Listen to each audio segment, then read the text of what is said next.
Il était 14 heures, une sortie ordinaire au marché, mais soudain une femme a attrapé mon bras. Pour 30 €, je vous ferai passer un bon moment. Mon esprit s'est vidé instantanément. Quoi? Voulait-elle vraiment dire ça? J'ai regardé à nouveau cette femme, qui devait avoir environ 55 ans. Waouh, elle a une silhouette plutôt pas mal. Maquillage prononcé, vêtements moulants. Que ce genre de choses m'arrive à moi. Mon cœur a commencé à battre la chamade. Alors, ce ne sera pas désagréable. Sa main, qui serrait mon poignet, était douce. L'odeur de son parfum, elle s'était préparée. Je ne me souciais plus du regard des autres. Cette femme est plus séduisante que je ne le pensais. C'était la première proposition de ce genre que je recevais en 50 ans de vie. Où devons-nous aller? C'est finalement moi qui ai posé la question. À cet instant, j'ai compris. J'étais complètement sous le charme, mais c'était même pas le début. Une vérité choquante se cachait derrière ces 30 €. Avant de commencer, un abonnement et un j'aime me sont d'une grande aide. Tout est gratuit, alors merci de cliquer. Et maintenant, commençons l'histoire du jour. 14 heures. Le soleil arde d'un marché de quartier à Lyon faisait perler la sueur sur le front de Jean-Pierre. À 50 ans, il était désormais parfaitement habitué à sa vie de célibataire. Ses seules sorties se résumaient à ses courses banales pour le déjeuner. Et si je me faisais une bonne blanquette de veau, c'est en pensant à cela qu'il passait devant l'étal de légumes. C'est alors qu'une main a effleuré son avant-bras. Saisi d'une sensation électrique, Jean-Pierre s'est retourné surpris. Une femme d'environ 55 ans se tenait là. Il la connaissait, elle portait un badge avec le nom Mireille. C'était la maraîchère à qui il achetait habituellement ses légumes, mais aujourd'hui, quelque chose était différent. Elle portait un maquillage plus appuyé et une blouse plus ajustée que d'habitude, un vêtement qui laissait subtilement deviner la ligne de sa poitrine. Jean-Pierre sentit son regard dériver involontairement dans cette direction. C'est étrange, elle est complètement différente d'habitude. Mireille s'est approchée d'un pas de plus, assez près pour qu'il sente la chaleur de son corps. « Vous avez un moment ?» a-t-elle murmuré. Sa voix avait un léger tremblement, mais elle était aussi séduisante. Le cœur de Jean-Pierre a commencé à s'accélérer. Qu'est-ce que c'est que ça? Qu'est-ce qui se passe? Pour 30 €, on peut passer un bon moment. Les mots de Mireille ont figé Jean-Pierre sur place. Son esprit est devenu blanc. Il sentit quelqu'un tourner la tête dans leur direction. Qu'est-ce qu'elle fabrique, Mireille? Qu'est-ce qu'elle chuchote à ce type de si près? Les commérages des autres commerçants ont commencé à lui parvenir. Le visage de Jean-Pierre est devenu écarlate en un instant. Non, elle ne peut pas vouloir dire ça. Et tout le monde entend, non, il n'en croyait pas ses oreilles. En 50 ans de vie, il n'avait jamais reçu une telle proposition. En jetant un rapide coup d'œil autour de lui, il vit plusieurs commerçants les observer du coin de l'œil. Ce type n'a pas l'air louche. Mireille est bizarre ces derniers temps. Elle ne s'occupe plus de son étal ou quoi? Les murmures devenaient de plus en plus forts. Jean-Pierre sentit une chaleur envahir tout son corps. Rester là, sous ses regards, était une véritable torture. Mireille a doucement saisi son poignet. Son contact était doux et chaud. Une subtile odeur de parfum a titillé ses narines. Jean-Pierre sentit son corps réagir. Son cœur battait la chamade et sa bouche était sèche. En même temps, les regards autour de lui se faisaient plus insistants. Et ces deux-là sont suspects. Mireille a complètement perdu la tête. Les voix des gens lui parvenaient plus clairement. Jean-Pierre ressentit un mélange complexe de honte, de confusion et d'une étrange excitation. Alors, ce ne sera pas désagréable. La voix de Mireille devint encore plus douce. Dans son regard, il perçut une urgence mêlée à autre chose. Jean-Pierre était confus. Est-ce que ce genre de choses arrive vraiment à un homme ordinaire comme moi? Simultanément, la curiosité et le désir s'éveillèrent en lui. Il vivait seul depuis si longtemps que la chaleur d'une femme lui manquait. « Est-ce que c'est vraiment ce que vous voulez dire ?» demanda prudemment Jean-Pierre. Il sentit sa propre voix trembler. Mireille hocha la tête avec un sourire énigmatique. « Vous m'avez l'air bien seul. » Ces mots ont touché Jean-Pierre en plein cœur. C'était comme si elle avait lu en lui. Comment a-t-elle su? Ai-je l'air si seul que ça? Jean-Pierre a hésité un instant. Rationnellement, il pensait que c'était étrange, mais émotionnellement, il lui était difficile de refuser. La main de Mireille se fit plus douce. Où devons-nous aller? A-t-elle finalement lâché? Les mots sont sortis si naturellement qu'il en fut lui-même surpris. L'appartement de Mireille se trouvait au 2e étage d'un immeuble modeste, juste derrière le marché. En la suivant dans les escaliers, Jean-Pierre sentit son cœur battre de plus en plus vite. Est-ce que c'est vraiment en train d'arriver? Toutes sortes de fantasmes lui traversaient l'esprit.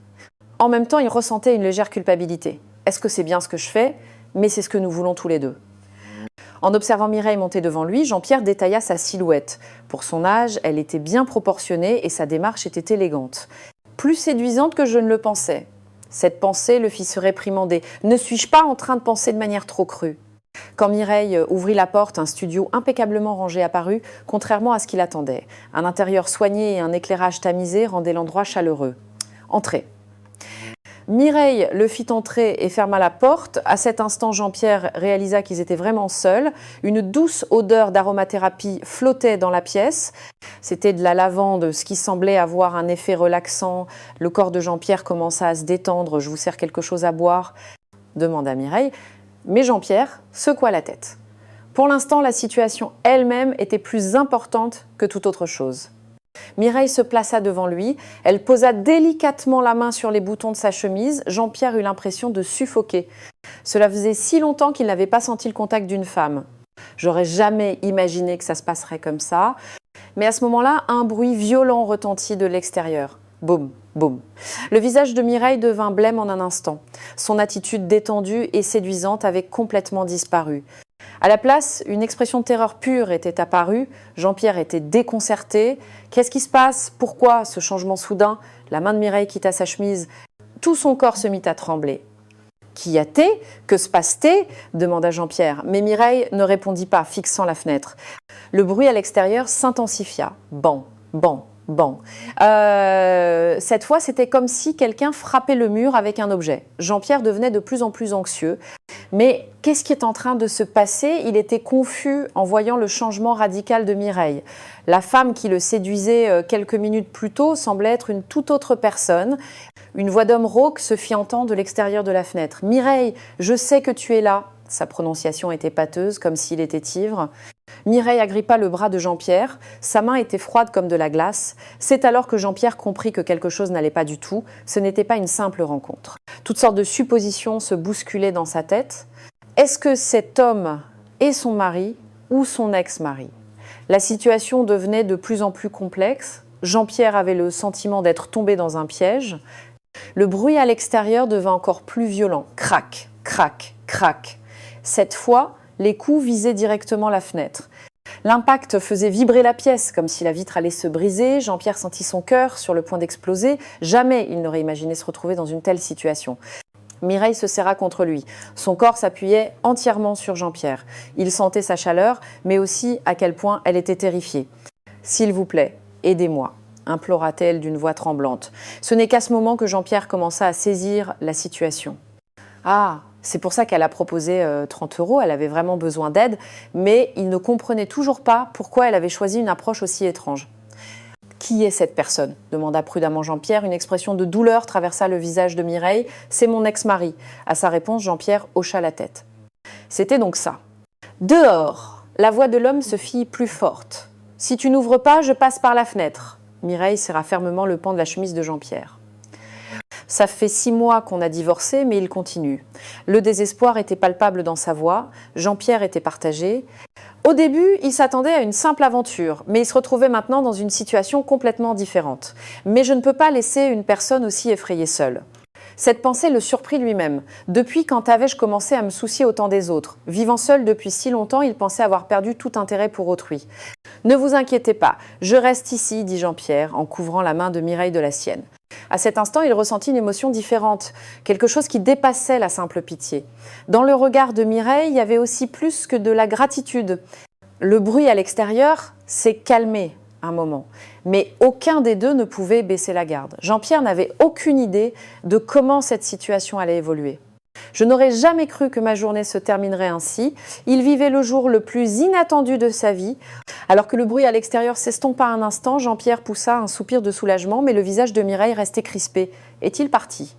demanda prudemment Jean-Pierre, mais Mireille secoua la tête. « Non, c'est dans ces moments-là qu'il est le plus dangereux. » Le désespoir transparaissait dans sa voix. Jean-Pierre examina de plus près le visage de Mireille. Les traces de maquillage coulé étaient visibles et ses lèvres tremblaient.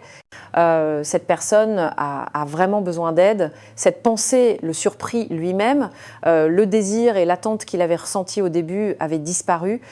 À la place, un désir de protéger cette femme était né. Les heures passèrent et la nuit tomba. Mireille a préparé une simple soupe, mais aucun des deux n'a pu manger correctement. La tension leur nouait la gorge. « Je suis désolée, dit soudain Mireille en baissant la tête, de vous avoir trompé comme ça. » C'est en entendant ces mots que Jean-Pierre comprit tout. Ah, ce n'était donc pas son intention depuis le début. Il ressentit une étrange déception mêlée à un soulagement. La déception était un sentiment qu'il ne pouvait s'expliquer. « Pourquoi m'avez-vous approché de cette manière ?» demanda Jean-Pierre. Mireille eut un sourire triste.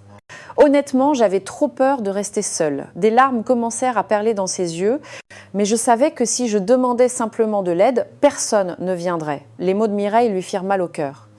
À quel point devait-elle être désespérée pour choisir une telle méthode ? Alors, j'ai utilisé une approche qui pourrait intéresser les hommes. La voix de Mireille s'éteignit. Jean-Pierre était partagé. Il se sentait floué, mais en même temps, il comprenait sa situation. C'est alors qu'un bruit se fit entendre à la porte d'entrée. Clic, clic. Le bruit de la poignée qui tourne. Le visage de Mireille redevint blême. « Il a la clé », dit-elle d'une voix tremblante. Le cœur de Jean-Pierre se remit à battre la chamade.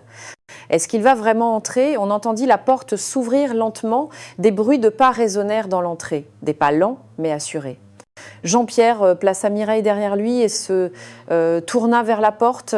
Qu'est-ce que je peux faire dans une situation pareille ? Son corps était radis par la tension. Mais en voyant la personne qui apparut dans l'embrasure de la porte, Jean-Pierre fut stupéfait. Ce n'était pas l'homme violent attendu, mais une dame d'une 60aine d'années. Vêtue sobrement, elle avait une expression douce. « Mireille, ça va ?» demanda la vieille dame d'une voix inquiète. Sortant de derrière Jean-Pierre, Mireille répondit déconcertée. Maman, comment es-tu arrivée ici ?» Jean-Pierre ne comprenait plus rien. Sa mère ? Alors, qui était l'homme de tout à l'heure ? Son esprit était en plein chaos. La vieille dame regarda Mireille avec inquiétude et dit « Une voisine m'a dit que Serge était encore venu. » En entendant le nom de Serge, le visage de Mireille s'assombrit. Jean-Pierre comprit alors que Serge était le nom de l'ex-mari. « Mais maman, ça va maintenant, dit Mireille en désignant Jean-Pierre. Ce monsieur m'a aidé. » La vieille dame regarda Jean-Pierre pour la première fois. Son regard balaya son visage avant de se tourner à nouveau vers Mireille. « Mireille, je t'avais dit de ne pas faire ça. » L'inquiétude se mêlait à sa voix. Jean-Pierre était de plus en plus confus. « Faire quoi ?» Mireille baissa la tête et répondit « Je n'avais pas d'autre choix. » Mais tromper des hommes comme ça. Jean-Pierre tendit l'oreille aux paroles de la vieille dame. « Des hommes ?» Ça veut dire que je ne suis pas le seul à avoir été trompé. À cet instant, Jean-Pierre réalisa qu'il était dans une situation complètement différente. Mireille implora sa mère. « Maman, ce monsieur est différent des autres. »« En quoi est-il différent ?» lança sèchement la vieille dame. Bien que la conversation le concerne, Jean-Pierre se sentit exclu. Les autres ? Mais que se passe-t-il vraiment ? Sa curiosité et ses doutes grandissaient. La vieille dame s'adressa directement à Jean-Pierre. « Jeune homme, dites-moi comment ma fille vous a approché. » Jean-Pierre était embarrassé. Il ne savait pas quoi répondre. « Je ne peux pas lui dire qu'elle m'a fait une telle proposition pour 30 € au marché. » Alors qu'il hésitait, Mireille prit la parole, comme d'habitude. La vieille dame soupira et commença à expliquer à Jean-Pierre. « Ma fille est devenue étrange ces derniers temps. Une profonde inquiétude se lisait dans sa voix. »« C'est à cause du stress causé par son ex-mari ?» demanda prudemment Jean-Pierre. « Étrange de quelle manière ?» La vieille dame regarda Mireille et dit « Elle fait des propositions bizarres aux hommes. »« Maman ?» Mireille, embarrassée, essaya de l'arrêter, mais sa mère continua, en disant qu'elle leur rendra un service contre de l'argent. Ce n'est qu'à ce moment que Jean-Pierre commença à comprendre. Alors c'était vraiment ça son intention. Oh bien, son esprit devint encore plus confus. Mais en réalité, elle ne fait rien, ajouta la vieille dame, ce qui surprit Jean-Pierre. Elle les ramène juste à la maison, leur offre un café ou un repas, puis les laisse repartir. Le visage de Mireille devint rouge vif. « Maman, pourquoi tu dis ça ? Je ne fais que dire la vérité. » La vieille dame se tourna vers Jean-Pierre. « Ma fille souffre beaucoup de la solitude. » Jean-Pierre comprit enfin la véritable situation. Donc Mireille fait semblant de séduire les hommes, mais en réalité elle veut juste passer du temps avec quelqu'un. Mais pourquoi choisir une telle méthode ?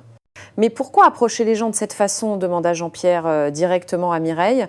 Mireille baissa la tête et répondit d'une petite voix « Si je demande simplement de l'aide, personne ne vient, mais si je fais ce genre de proposition, ils viennent. » Ces paroles rendirent Jean-Pierre triste. À quel point devait-elle être seule et désespérée pour recourir à une telle méthode ? La vieille dame exprima sa gratitude à Jean-Pierre. « Mais vous, au moins, vous êtes resté jusqu'au bout. Qu'est-il arrivé aux autres ?» demanda Jean-Pierre, curieux. La plupart, en apprenant la situation, s'énervent et s'en vont. À la réponse de la vieille dame, Jean-Pierre regarda Mireille. Elle avait toujours la tête baissée. Combien de rejets et d'humiliations a-t-elle dû subir? Jean-Pierre eut mal au cœur. À cet instant, il prit une décision qui le surprit lui-même. Si ça ne vous dérange pas, est-ce que je peux continuer à venir? Mireille et sa mère le regardèrent, surprises. Vraiment? La voix de Mireille était empreinte d'espoir. Jean-Pierre hocha la tête. Si vous avez peur d'être seul, je passerai de temps en temps. À ces mots, des larmes montèrent aux yeux de Mireille. Merci, merci beaucoup. À partir de ce jour, la routine de Jean-Pierre changea complètement. Chaque soir à 18h, il se rendait chez Mireille. Au début, il pensait que c'était que de la pitié, mais peu à peu, un autre sentiment s'installa. C'est bizarre, pourquoi est-ce que je me soucie autant d'elle? Jean-Pierre ne comprenait pas ses propres sentiments. Mireille aussi était complètement différente. Plus de regards séducteurs, ni de propositions ambiguës. À la place, un dîner simple mais préparé avec soin l'attendait. « Ce soir, j'ai fait un bœuf bourguignon », dit Mireille avec un sourire timide. Son sourire naturel était bien plus beau que son expression séductrice du premier jour. Jean-Pierre se surprit à l'observer plus attentivement. Son visage sans maquillage semblait plus serein et sa tenue d'intérieur la rendait plus charmante. « C'est délicieux », dit sincèrement Jean-Pierre. C'était un goût chaleureux, incomparable avec les plats préparés qu'il mangeait seul. Le visage de Mireille s'illumina de joie. Vraiment, on m'a toujours dit que je ne savais pas cuisiner. « Qui a dit une chose pareille ?» demanda Jean-Pierre perplexe. Le visage de Mireille s'assombrit un instant. « Mon ex-mari ». Sa voix se fit plus basse. Jean-Pierre pouvait imaginer à quel point Mireille avait été blessée. C'est à cause de ces mots qu'elle a perdu confiance en elle. À cet instant, Jean-Pierre se sentit en colère. Il ne pouvait pas comprendre comment on pouvait détruire quelqu'un de la sorte. Il avait tort. C'est vraiment délicieux. Au compliment sincère de Jean-Pierre, des larmes montèrent aux yeux de Mireille. « Merci, personne ne m'avait jamais dit ça. » Cette nuit-là, en rentrant chez lui, Jean-Pierre n'arrêtait pas de penser à Mireille. Qu'est-ce que c'est que ce sentiment? C'est pas de la simple pitié. Mais c'était trop complexe pour qu'il trouve une réponse. Une semaine plus tard, un soir, une véritable crise éclata. Quand Jean-Pierre arriva chez Mireille, la porte d'entrée était défoncée. C'est bizarre. Que s'est-il passé? Son cœur se mit à battre la chamade. En entrant prudemment, il trouva Mireille recroquevillée dans un coin. Elle avait un bleu sur le visage et ses vêtements étaient déchirés. « Mireille !» Jean-Pierre se précipita vers elle. En le voyant, Mireille laissa couler des larmes de soulagement. « Jean-Pierre, heureusement que vous êtes là. Que s'est-il passé? Qui a fait ça ?» Jean-Pierre tremblait de rage. Cela faisait longtemps qu'il n'avait pas ressenti une telle émotion. « C'est Serge. Il était ivre », expliqua Mireille d'une voix tremblante. « Il a appris que vous veniez tous les jours et ça l'a mis en colère. » Jean-Pierre se sentit coupable, réalisant que Mireille avait été blessée à cause de lui. En même temps, une rage folle contre Serge monta en lui. Comment peut-on faire une chose pareille? « Il faut aller à l'hôpital, dit Jean-Pierre en essayant de l'aider à se relever, mais elle attrapa son bras. « Non, ça va. »« Comment ça, ça va ?» La voix de Jean-Pierre était chargée d'émotion. Il fut lui-même surpris par sa réaction véhémente. Mireille serra fort la main de Jean-Pierre. « Ça va, vraiment. Parce que vous êtes là ?» À cet instant, Jean-Pierre comprit. Il ne faisait pas que simplement aider Mireille. « Je suis en train de tomber amoureux de cette femme. » Cette prise de conscience fut un choc. Sans qu'il s'en rende compte, Mireille était devenue quelqu'un de spécial pour lui. « Mireille », appela-t-il. Mireille le regarda dans les yeux. Une émotion inexprimable flottait entre eux. C'est alors que des bruits de pas se firent entendre dans l'entrée. « Mireille, je suis revenue », c'était la voix de Serge. Cette fois, elle semblait encore plus agressive et menaçante. Jean-Pierre plaça Mireille derrière lui et s'avança vers la porte. Cette fois, c'est à moi de l'arrêter. Une détermination sans faille s'installa en lui. Serge entra dans la pièce. C'était un homme d'une cinquantaine d'années titubant d'ivresse, mais son regard était vif et dangereux. « Qu'est-ce que tu fous ici ?» cria-t-il en voyant Jean-Pierre. « Qu'est-ce que tu fais avec ma femme ?» Jean-Pierre répondit calmement. « Mireille n'est pas votre femme. Vous avez divorcé. »« Quoi ?» Le visage de Serge se crispa. « De quel droit tu te mêles ?» Au moment où il leva le poing, Jean-Pierre attrapa son bras. Malgré ses 50 ans, Jean-Pierre avait encore de la force. Il avait fait du sport dans sa jeunesse et son corps était resté solide. « Arrêtez », dit Jean-Pierre d'une voix menaçante. Il fut lui-même surpris par son ton autoritaire. Serge, déconcerté, essaya de retirer son bras, mais Jean-Pierre ne lâcha pas, ne la harcelait plus. « T'es qui pour te mêler de ça? Cria Serge, mais Jean-Pierre ne s'y a pas. Je suis celui qui protège Mireille. À ces mots, le visage de Serge se tordit davantage. Protéger? N'importe quoi. Il essaya de frapper Jean-Pierre de son autre main, mais Jean-Pierre esquiva rapidement. Il tordit ensuite le bras de Serge pour le maîtriser. Aïe, lâche-moi. Hala Serge. Jean-Pierre dit froidement, ne revenez plus jamais dans cette maison, je vais appeler la police. Quoi? J'ai suffisamment de preuves, la porte défoncée, les blessures de Mireille. Au mot de Jean-Pierre, l'arrogance de Serge s'effondra. Il savait qu'une intervention de la police serait à son désavantage. D'accord, d'accord. Serge leva les mains en signe de reddition. Quand Jean-Pierre le relâcha, Serge s'enfuit de la maison. Ne revenez plus jamais, cria Jean-Pierre dans son dos. Une fois le bruit des pas de Serge complètement disparu, Jean-Pierre se tourna vers Mireille. Elle tremblait toujours dans son coin. C'est fini maintenant, dit Jean-Pierre en la prenant doucement dans ses bras. Mireille se mit à pleurer contre son épaule. Merci, merci beaucoup. Jean-Pierre ne pouvait plus non plus cacher ses sentiments. Mireille, je. Alors qu'il hésitait, Mireille le regarda dans les yeux. Moi aussi, je vous aime bien. Au moment où leurs regards se croisèrent, tout changea. Le malentendu et la confusion du début avaient disparu, ne laissant place qu'à de vrais sentiments. Jean-Pierre caressa doucement le visage de Mireille. Sa peau était douce et chaude. Vous n'êtes plus seul maintenant. Des larmes coulèrent des yeux de Mireille. Mais cette fois, c'était des larmes de joie. Jean-Pierre essuya ses larmes avec son pouce. Mireille posa sa main sur la sienne, contre sa joue, et ferma les yeux. La paume rugueuse de Jean-Pierre lui semblait être la chose la plus douce au monde. « Jean-Pierre » murmura-t-elle. Sa voix était plus basse et plus humide que d'habitude. Jean-Pierre se rapprocha d'elle, sans même s'en rendre compte. Une subtile odeur de savon se mêlait à l'odeur corporelle de Mireille, un parfum doux et chaleureux. « J'ai vraiment besoin de vous » dit Mireille en posant sa main sur la poitrine de Jean-Pierre. Elle sentit son cœur battre rapidement sous sa paume. Jean-Pierre passa ses bras autour de la taille de Mireille. Son corps s'abandonna complètement à lui, la chaleur de leur corps se mêla, réchauffant l'air de la pièce. Jean-Pierre déposa un baiser sur le front de Mireille, un baiser doux et prudent. Mireille laissa échapper un petit soupir et se fondit dans ses bras. « Je ne veux pas vous laisser seul ce soir » murmura Jean-Pierre. « Je veux rester près de vous aussi » répondit Mireille. Tout était dit dans le regard qu'ils échangèrent. Plus aucun mot n'était nécessaire. 3 mois ont passé. Chaque matin, Jean-Pierre accompagnait Mireille au marché. Il n'était plus un simple client, mais le partenaire de Mireille. Il l'aidait à son étal de légumes, travaillant à ses côtés. Au début, les gens du marché chuchotaient. Alors ces deux-là sont vraiment ensemble ? Mireille a finalement trouvé quelqu'un de bien. Mais avec le temps, le regard des gens a changé. Ils voyaient le véritable amour dans la façon dont Jean-Pierre et Mireille se traitaient. Ils sont beaux à voir. On peut donc aimer comme ça, même à leur âge. Désormais, les regards étaient plus souvent envieux. Jean-Pierre trouvait ce changement fascinant. Au début, on les avait méjugés et maintenant, un sentiment de fierté s'installait en lui. Mireille aussi avait complètement changé. Plus de visages désespérés, ni de propositions ambiguës. À la place, elle affichait un sourire radieux et une confiance en elle retrouvée. « Jean-Pierre, regarde ces tomates, elles ne sont pas magnifiques ?» dit Mireille en brandissant une tomate fraîche, le sourire aux lèvres. Son rire semblait illuminer tout le marché. Jean-Pierre la regardait avec tendresse. Elle a tellement changé.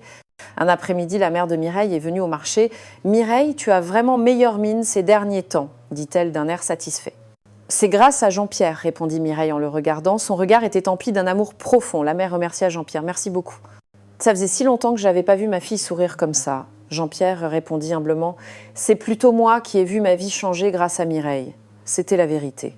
Il était sorti de sa routine solitaire et attendait désormais chaque jour avec impatience. Au crépuscule, ils rentraient ensemble. Désormais, Jean-Pierre ne rentrait plus chez lui, mais dans la maison qu'il partageait avec Mireille. « Qu'est-ce que je vous prépare pour le dîner ?» demanda Mireille, mais Jean-Pierre secoua la tête. « Ce soir, c'est moi qui cuisine. »« Vraiment ?»« Oui.